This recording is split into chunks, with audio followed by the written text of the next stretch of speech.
Dex is the game I've wanted to play all my life. A 2D cyberpunk action RPG, Dex would have been right at home on the Saturn or PlayStation with its great sprite work and awesome soundtrack.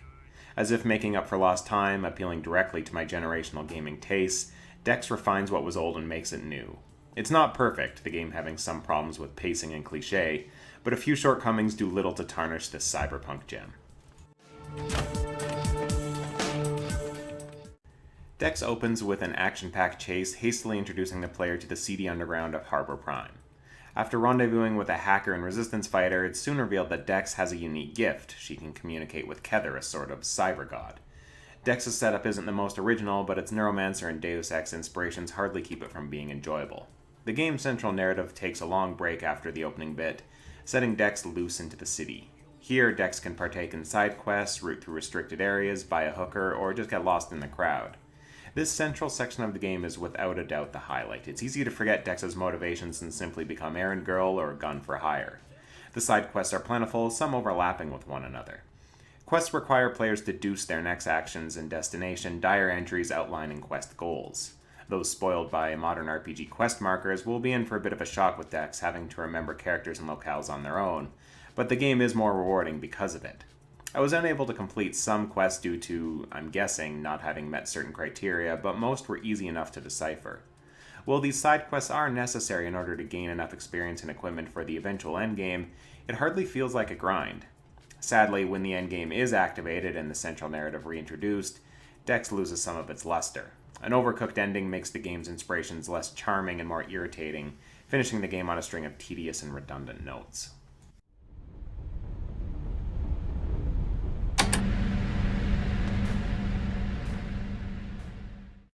Wandering the streets, Dex is free to explore the city's 12 districts and structures within. Some are guarded by heavily armed thugs encouraging a combative approach, others are filled with toxic waste and gas, requiring Dex equip augmentations in order to survive the hazards.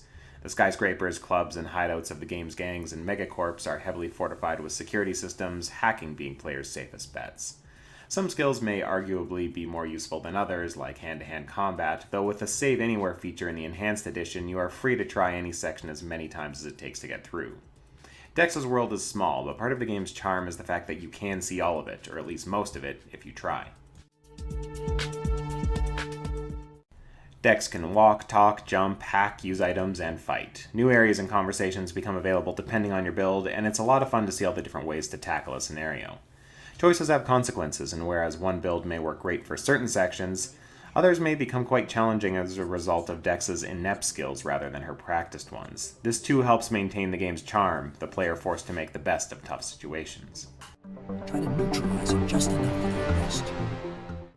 While basic platforming and conversation mechanics are easy to grasp, Dex's hacking and combat require some instruction. Ranged weapons work by Dex unholstering her weapon with one button and firing with another. Range and recoil come into play, as do weapon types become more or less effective in various situations.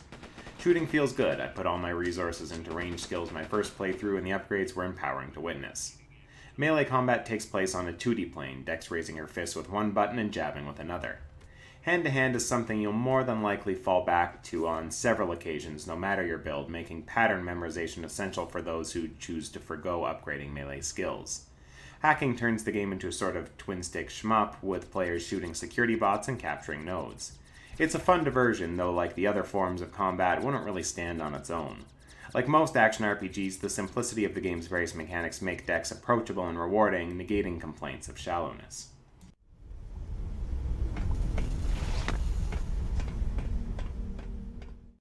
Dex features both a fully voice-acted script and atmospheric score, perfectly suited to the desolation, luxury, or mystery unfolding on screen. The environments too are well constructed, making for a readable and immersive 2D playground. Sprites scale and animate well, but within the artificial constraints of mimicking something out of the 32-bit generation.